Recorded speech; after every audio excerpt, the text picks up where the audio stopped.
It is now my pleasure to introduce our presentation on the state of the California Charter School movement by the President and CEO of the California Charter Schools Association, which serves California's 809 charter schools and over 340,000 students.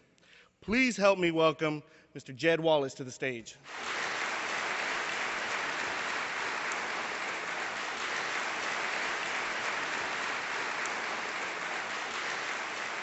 Well, we chose our theme wrong. It shouldn't be stepping up, it should be stomping up.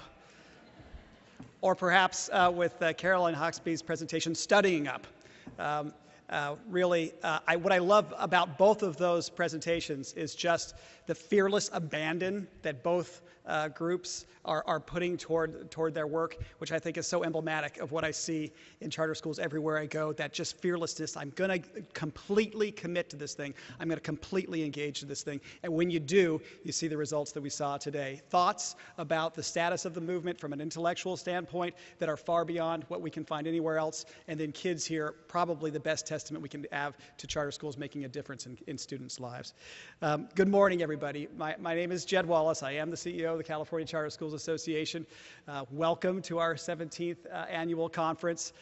Teachers, students, parents, school board members, authorizers, funders, other supporters of charter schools, all gathered in one location, all passionate about charter schools. This is a phenomenal morning. Thank you for being here. You are testament to the fact that in spite of all of the hardship that our public education system faces during this time of economic challenge, that the charter school movement is right on track. Other education-related conferences happening here in Sacramento, I am told this year are having a 30% decrease in their attendance. And this year, our conference is going to have at least as many people as we had last year. And we are in a smaller market than we were last year. The mere fact that we are together in these numbers at this location is a testament to the fact that something profound is happening with California's charter schools. And when you meet people here and you see the light in their eyes, the passion that they bring, when you see the sense of anticipation that they have, you know that the charter school movement is on the cusp of having even a whole new level of impact. For those of you who were with us here last year in Long Beach, you may recall that I spent about the first third of my remarks talking a little bit about my own background, because I'd only been on the job for about a month, and I was afraid that most of you wouldn't have known the difference between Jed Wallace and Jed Clampett. And hopefully having been able to assure you at this point that the association has not been hijacked by the Beverly Hillbillies, I will just focus on a couple of other messages at this point. Some observations on the state of the movement, and then what CCSA's role should be in that movement. Because the last year has given our team an opportunity to engage with you, to learn from you, and to come together with a vision for how our association can support you and the movement more broadly, even more effectively. I'd like to share that vision with you this morning. It's a big vision, because the truth is, in ways that many would have thought inconceivable just a very small number of years ago, the charter school movement in California is stepping up to unprecedented levels of impact. Today, in California, we have 56,000 more students in charter schools this year than we had last year. That's 20% growth.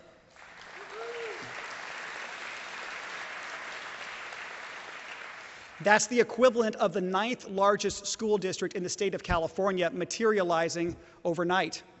We now serve, as Stephen said, approximately 341,000 students. That's the equivalent to the 2nd largest school district in the state of California, the 5th largest school district in the nation.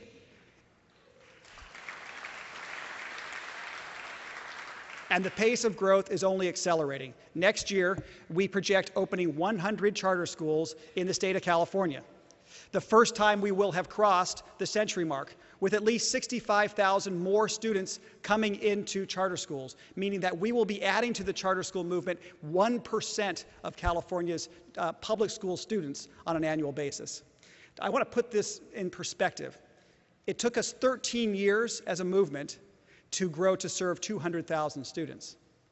It took us 4 more years to grow to serve 300,000 students. It's going to take us 1 more year to grow to 400,000 students. And if this pace of growth continues, by the time the charter school movement hits its 25th anniversary, just 7 years from now, we will serve 1 million students.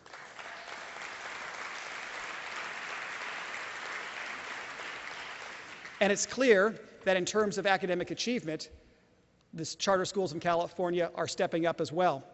Using a measure that we have developed over the last year with our member council, we are showing that 18.4% of all non-ASAM charter schools are performing in the top 10th of all public schools in the state.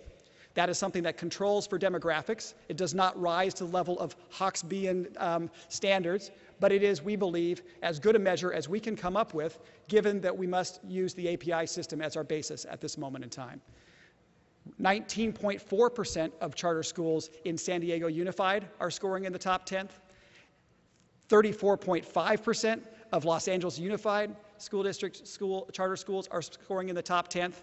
And a remarkable 43.8% of all charter schools in Oakland are scoring in the top 10th.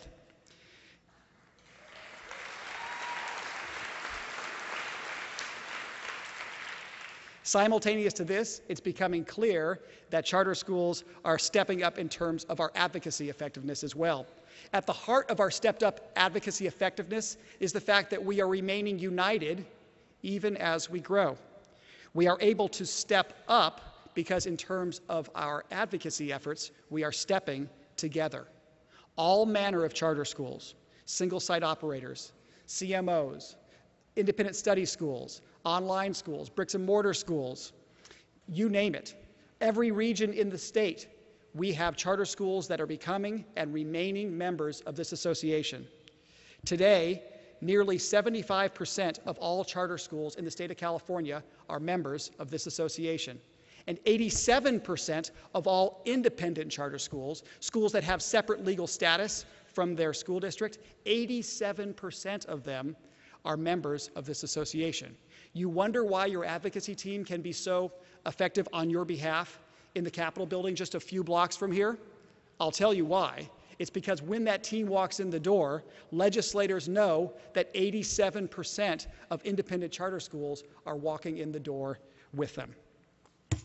So this combination, growth, high levels of student achievement, effectiveness in our advocacy efforts, it is changing the landscape here in California. But the truth is that we have to change the landscape because the times demand it. This is all happening to occur at exactly the same time that an economic challenge, unlike anything we've seen for nearly 80 years, befalls our society. An economic challenge that is frightening to all parties, including charter schools. But we at least are agile. We at least can turn on a dime to come up with the desperately needed efficiency improvements that traditional schools simply can't. Traditional school districts, unlike charter schools, have feet made of clay, have feet cast in concrete, feet unlike charter schools' feet, which are designed to step up. This is where we find ourselves. For so long, there has been this theoretical question: how fast can the charter school movement scale? Well, it's not theoretical anymore. Ready or not, huge new amounts of responsibility are going to be thrust upon the charter school movement. Kids and the broader society are going to depend upon us in ways that they never have previously. The fact is that a fundamental, once-in-a-many-generation restructuring of our public education system is underway. It is inevitable. It is unstoppable. The recalcitrant forces protecting the status quo system have been knocked on their haunches. And what is unknown now is whether public education can restructure in a thoughtful and reasonable way that will result in millions of kids being better served more quickly, or whether disruptive, irresponsible bickering about adult interests will make that transition more slow and more painful than it need be. And we're not kidding ourselves here. We know what we're up against.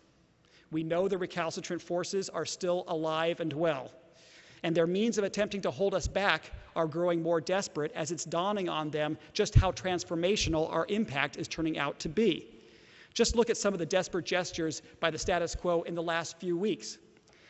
The anti-charter legislation that is coming forward in Sacramento, I really encourage you all to learn about the charter bombs that are being launched at us in the Capitol building just a few blocks away. Our advocacy team, if you haven't already received that information, will be making that available to you very soon. Or there's the exclusion of charter school students from parcel taxes in Los Angeles. I mean, what are these people thinking? That we're just going to stand idly by and let them create a system of have and have-nots in public education such that we tax charter school parents, but we don't allow the children of those parents to benefit from those taxes? Or think about the denial of applicants under the public school choice process in Los Angeles just last week. Again, what are these people thinking? That we're going to simply not demand that our charter schools be able to access an equitable share of those buildings?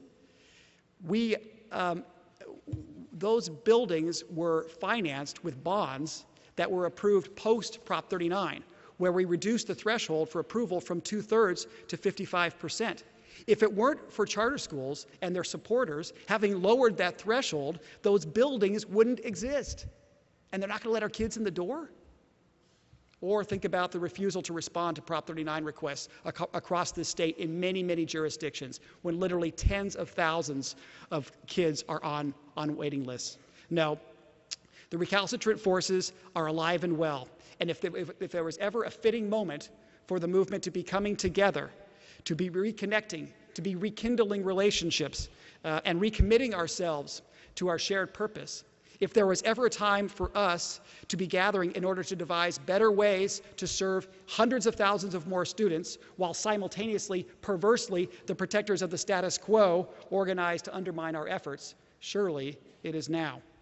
And so as you are here over the next 3 days, I encourage you to help us grapple with some questions that we're thinking about on an ongoing basis, such as how at this moment in time do we deliver on our shared purpose, which is to enable charter schools to become so indisputably successful that they usher in a completely new era in public schooling in California, such that all kids can attend accountable, independent, innovative schools of choice. In essence, how do we as a movement collectively step up even higher? And what should the association's role in that collective stepping up be? Because it is clear that the association's role is evolving.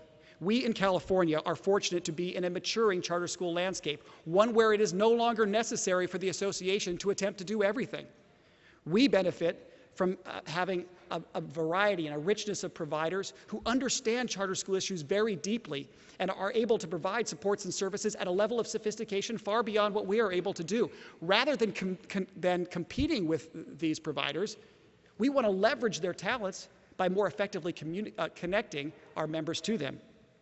Meanwhile, we focus our energies on only those things that we can do given our unique place in the landscape.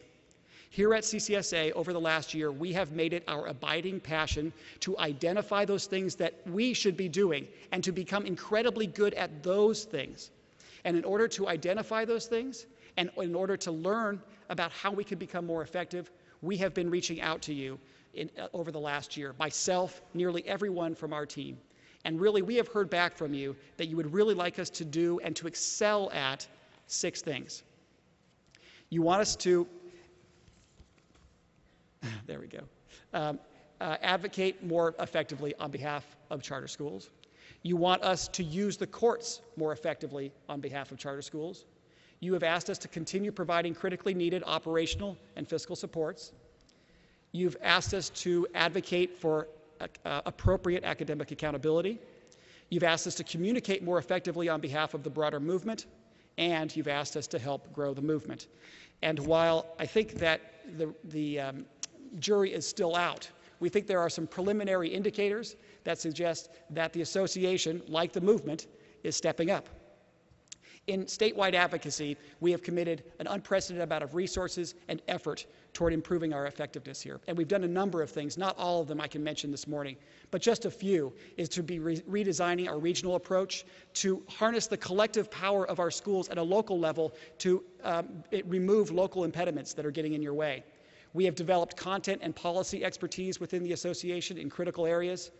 We have partnered with other parties to help create a 501c4, which is able to engage politically in ways that CCSA cannot. And we have helped nurture the development of Families That Can, a statewide family parent organization. Woohoo, I like it. There we are, I love it.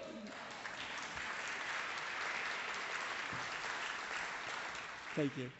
We have also been partnering with other family organizations such as Parent Revolution, PACT, Go Public Schools, because if there's any one thing we know at this moment in time we could be doing better to effectively advocate on behalf of our students, it's to leverage the power of their parents.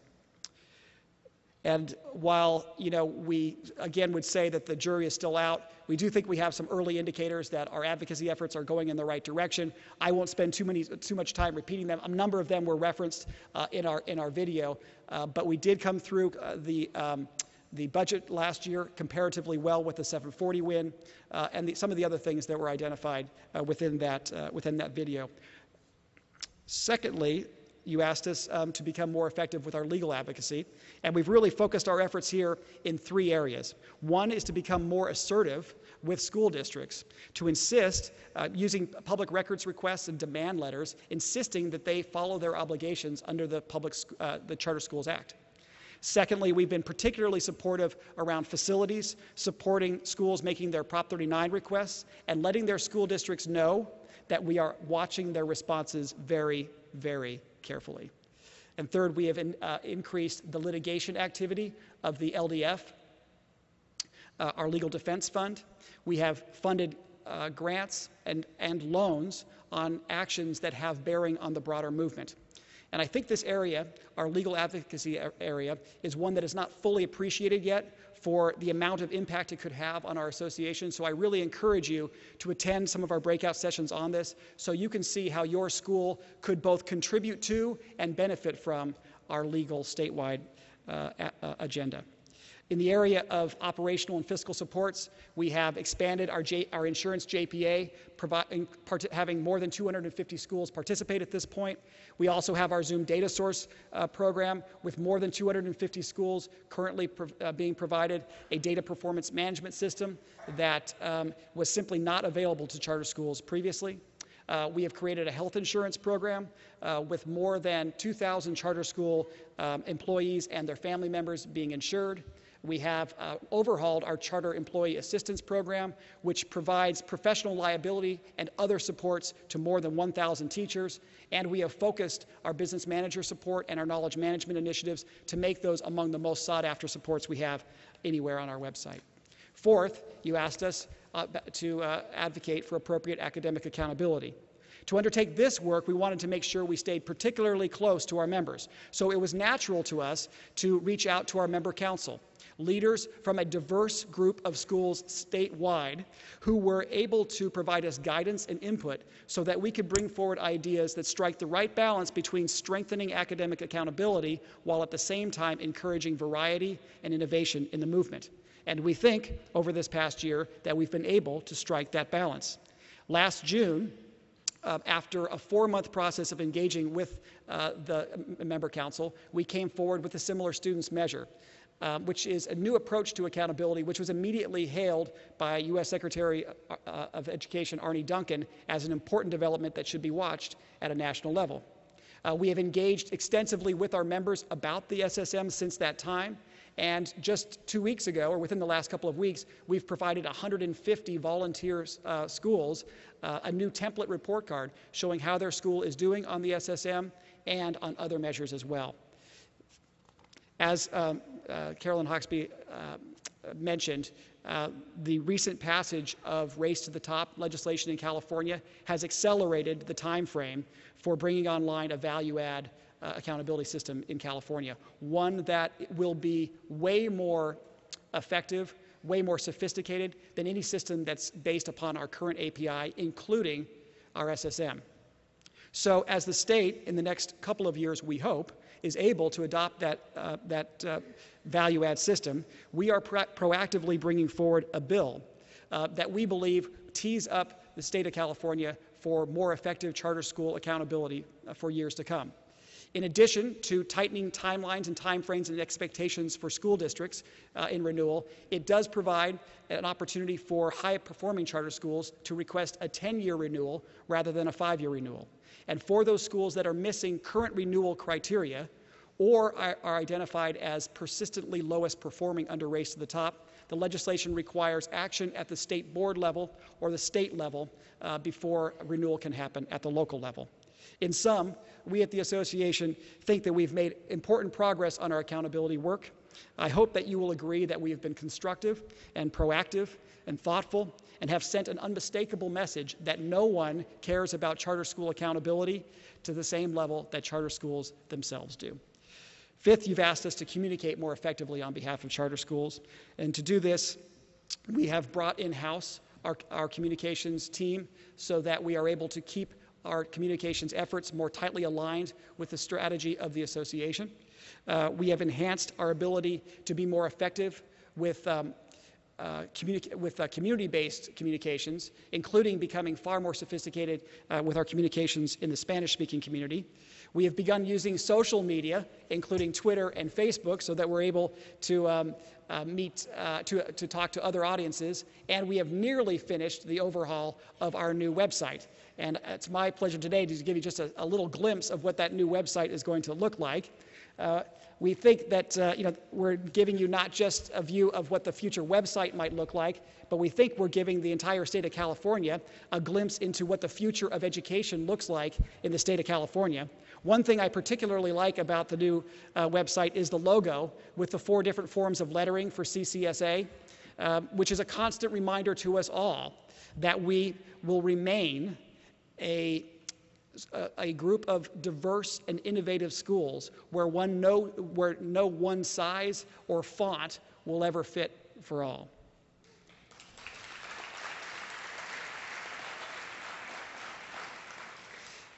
Last, you asked us to help grow the movement, to help set up schools to be successful from their very first days. To do this, we have penned a new agreement with UCLA Extension, which allows those participating in our launch program to receive university credit. And the program now being online, we can provide supports to developers any place in the state of California.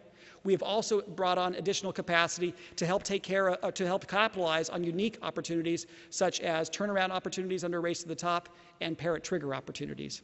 And as far as results go, well, there's the UCLA Extension there. We'll go to the additional capacity. But in terms of results, we think they're quite striking. Of course, started the discussion about the pace of growth.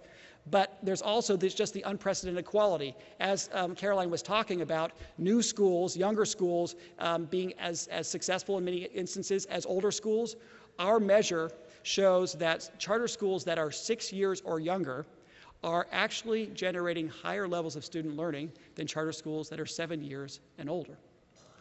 Talk about a fascinating statistic. Growth at an unprecedented pace, and the charter school movement developing systematically the capacity to open schools at quality, throwing into question the old assumptions that it's simply not possible to achieve quantity and quality at the same time. I think that shows more than perhaps anything else how the movement is poised to step up. And so this is where we stand right now. These are the 6 areas we have identified to excel in. And we look forward to continuing to hear from you about how we can improve our efforts in these areas so that we can support you and the movement more broadly. Last, I'd like to just close with this. Some of you may know that I come from a family of educators. Both my mom and dad spent 33 years in the public education system. Both of them were education mavericks.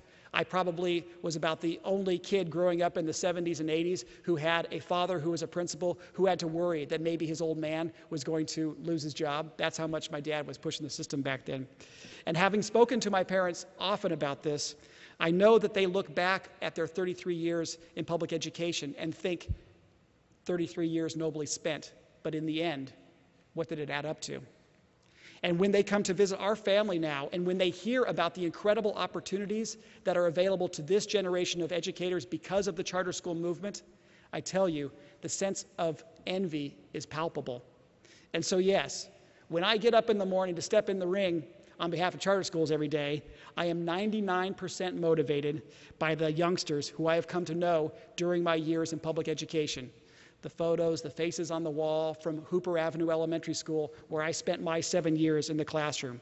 But every once in a while, I have this awareness that we are doing it also on behalf of educators, not just this remarkable generation of educators, but on behalf of all of the remarkable generations before us who would have done anything to have the opportunity that we have today.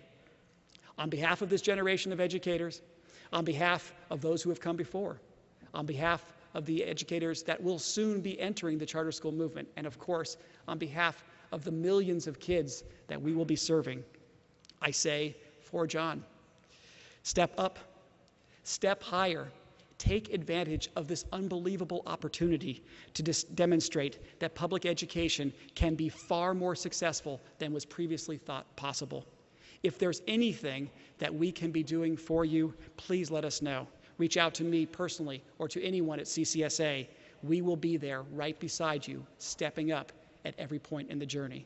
Thank you so much. Have a great conference.